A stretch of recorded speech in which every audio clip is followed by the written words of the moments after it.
Hello everyone, कैसे हैं आप लोग। आशा और उम्मीद करते हैं आप लोग स्वस्थ होंगे और पढ़ाई कर रहे होंगे। तो ये वीडियो 69 जो लोग इंटरव्यू दिए हैं बीपीएससी का इंटरव्यू, अभी कुछ लोगों का इंटरव्यू बाकी है, सीडीपीओ एफएओ इन सब का इंटरव्यू बाकी है, लेकिन जो मेजर था जिधर उन लोगों का सारों का इंटरव्यू हो गया। सिविल सर्विसेज जो नॉर्मल पोस्ट के लिए होता है उनका सारों का इंटरव्यू कंप्लीट हो गया है। आई होप कि आप लोगों का इंटरव्यू अच्छा गया होगा। पिछले 2 महीने से इसी उहापोह में थे कि इंटरव्यू जल्दी से ख़त्म हो, फिर हम लोग प्रीलिम्स के लिए लगे आगे पढ़ाई करें। तो आप लोग का फाइनल इंटरव्यू खत्म हो गया, रिजल्ट भी कुछ दिनों में आ जाएगा। जैसा न्यूज़पेपर बता रहा था, कल के शायद न्यूज़ में आया था, क्या आया था, ये आया था कि छठ से पहले 69 में कंबाइंड कंबाइंड एग्जाम का रिजल्ट निकलेगा। छठ से पहले 30 अक्टूबर को बीपीएससी का इसका साक्षात्कार पूरा कर लेगा। 3-4 नवंबर तक इसके निकल जाने की संभावनाएं हैं। तो यही बताया कि 3-4 नवंबर तक निकलेगा रिजल्ट, आ जाएगा 3-4 तक। हाँ, 30 तारीख को होगा, फिर 31 एक छुट्टी है, 2-3 कभी भी आ जाएगा 3-4 तक। पिछली बार तो जिस दिन इंटरव्यू खत्म हुआ था उसी दिन रिजल्ट आ गया था। लेकिन ये वीडियो में इससे इतर हम लोग बात करेंगे। आप लोग बहुत अच्छे से अभी तक इंटरव्यू की तैयारी किए होंगे, इंटरव्यू दिए होंगे, अब आप लोग का मोड आ गया। हमेशा बोला जाता ना, जब तक लास्ट जो आप गोल लेकर आए हैं, इस एग्ज़ाम के लिए आए हैं, जो भी आपका पोस्ट है कि उसको अचीव कर लेना है, SDM DAY SP। तो इस बार SDM का पोस्ट नहीं है, तो मोर एंड लेस नहीं, सारे बच्चे, अधिकतर बच्चे देंगे ही इस बार पेपर। तो अब आप लोगों को प्रीलिम्स के लिए, क्योंकि मुझे पता है ह्यूमन टेंडेंसी ऐसी होती है कि आप लोग प्रीलिम्स के लिए कुछ भी ध्यान नहीं दिए होंगे। आप लोगों का पूरा फोकस इंटरव्यू पे होगा, होना भी चाहिए था। क्या होना भी चाहिए था कि इंटरव्यू ही फोकस करें। लेकिन अब एक बार इंटरव्यू खत्म हो गया, रिजल्ट का क्यों वेट करना, रिजल्ट आएगा, बहुत अच्छी बात। सब आप लोगों को एकदम शुभकामनाएं मेरी तरफ से कि आप लोगों का रिजल्ट हो। रिजल्ट आएगा तो भी आपको पेपर देना है। अधिकतर बच्चों को तो देना ही होगा पेपर। जो DYSP बन जाते हैं, कुछ बच्चे बनेंगे, तो उनके अलावा तो बाकी सारे लोग, अधिकतर लोग पेपर देंगे ही, अनटिल अनलेस उनका एज ना हुआ हो। तो पेपर तो देना ही है किसी भी हाल में। तो कोई फ़र्क नहीं पड़ता। तो आप लोग प्रीलिम्स के लिए लग जाइए, क्योंकि प्रीलिम्स ज़्यादा ज़्यादा वैसा एग्ज़ाम है कि उस दिन बहुत लोगों का पेपर ख़राब हो जाता है।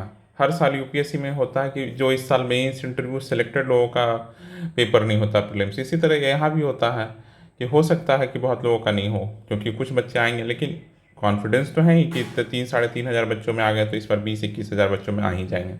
लेकिन फिर भी क्या है कि हम लोग को पढ़ाई करनी है, एकदम कोई स्टोन अनटर्न नहीं रखना है, एकदम पढ़ाई करते रहना है। जितना पढ़ सकते हैं पढ़िए। करंट अफेयर देखिए, अभी आप लोग न्यूज़पेपर पढ़ रहे होंगे, लेकिन अब वनडे एग्जाम की तरह करंट अफेयर देखिए। समझाने की तो कोई ज़रूरत नहीं है। इसके लिए 2-3 मैगजीन चल रहा है अभी, आई दृष्टि का, वो आप लोग ले सकते हैं, लेके पढ़ सकते हैं। एडिटेरिया देख सकते हैं।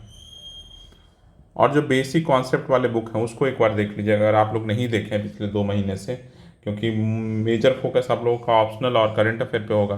तो बेसिक बुक को एक बार जल्दी से पढ़ जाइए, बेसिक बुक्स को जल्दी जल्दी, क्योंकि वक्त कब कम होता चला जाएगा आप लोगों को पता नहीं चलेगा। जैसे जिनका रिजल्ट हो जाए या नहीं हो, उन लोग का 3-4 दिन उधर गैप उधर जाएगा। आप लोगों का छठ भी बीच में है, तो 3-4-5 दिन उधर जाएगा। जिनका होगा पार्टी मनाने में, जिनका नहीं होगा उनको शोक मनाने में जाना तो है ही 3-4 दिन।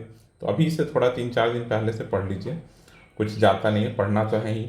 पूरा माइंड मेकअप रहेगा, आपको प्रोसेस नहीं होने में लगेगा कि क्या पढ़ना है, कैसे पढ़ना है, कहाँ कौन कौन से इंपॉर्टेंट है। इतने 3-4-5 दिन है अभी, तो उस दौरान आप अपने एक बार सारी चीज़ों को गो थ्रू कर लीजिए। ज्योग्राफी, हिस्ट्री, साइंस, कुछ भी लेके पढ़ना शुरू कर दीजिए।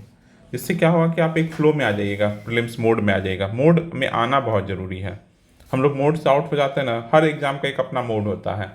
मेंस दे रहे होते हैं तो मेंस मोड में रहते हैं, प्रीलिम्स मोड में आना है। इंटरव्यू मोड में आप एकदम हर चीज़ का माइन्यूट चीज़ों को देख रहे होंगे। अभी है कि ऊपर ऊपर से आपको देखना है, सिर्फ आपका यहाँ पर लेंथ एंड ब्रेथ बहुत ज़्यादा करना है, विड्थ बहुत ज़्यादा करना है। तो ये सब है।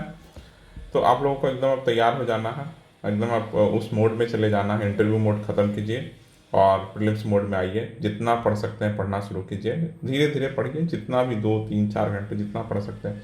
एक बार रिजल्ट आ जाता है, 3-4 दिन का ब्रेक, वो बताया जैसे होगा या नहीं होगा, दोनों केस में आपका 3-4 दिन जाएगा उधर।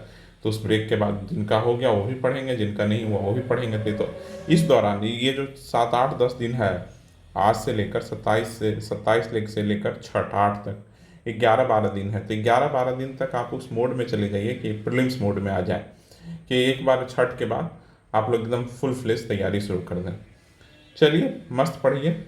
और हम अपने यूट्यूब चैनल पे ही घटना चक्र साइंस का करा रहे हैं और करंट अफेयर का भी करा रहे हैं। आप लोग उसे देखिए, पसंद आए तो लाइक कीजिएगा, और ये वीडियो पसंद आया तो लाइक कीजिएगा, और चैनल पर पहली बार आए तो सब्सक्राइब कीजिएगा। और हमारा एक टेलीग्राम चैनल है बुक्का स्टूडेंट के नाम से, इसे भी आप लोग ज्वाइन कर लीजिएगा। मैंने जो करंट अफेयर का जो टॉपिक बताया था इंटरव्यू के लिए, उस पर भी बहुत सारे लोगों ने व्यूज़ किया है, बहुत लोगों ने उसे देखा है। आई होप कि आप लोगों को मदद किया होगा इंटरव्यू के समय। चलिए, thank you, thank you for listening. मस्त पढ़ाई कीजिए, होप फॉर द बेस्ट, एकदम अपने एकदम मोटिवेटेड रहिए। रिजल्ट आने का एकदम संभावनाएं हैं, एकदम होप फॉर द बेस्ट अपने आप को रखिए। और मेरे तरफ से सभी को शुभकामनाएं, मेरी तरफ से कि आप लोगों का रिजल्ट हो, और मस्त पढ़ाई कीजिए। लाइफ में एक सर्टेनिटी आएगी। चलिए, थैंक यू फॉर लिसनिंग।